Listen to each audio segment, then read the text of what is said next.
binati og minahal kay mao ni kamo GT diri sa accounting. Sa asa mong eskwelahan? Day.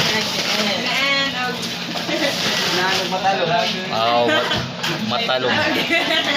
Okay, mo ni ilang kuan guys pero panagsalaw ni guys din kanunay. Okay.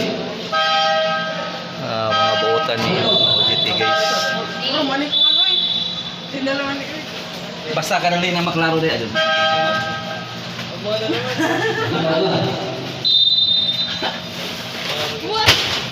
Ikaw ba daw? Malusya ko.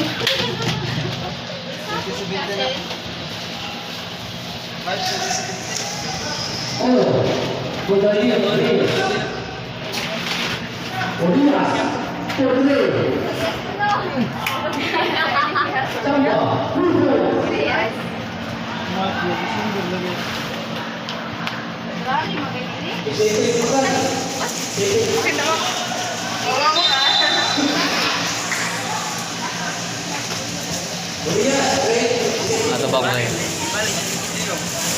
Oo naman.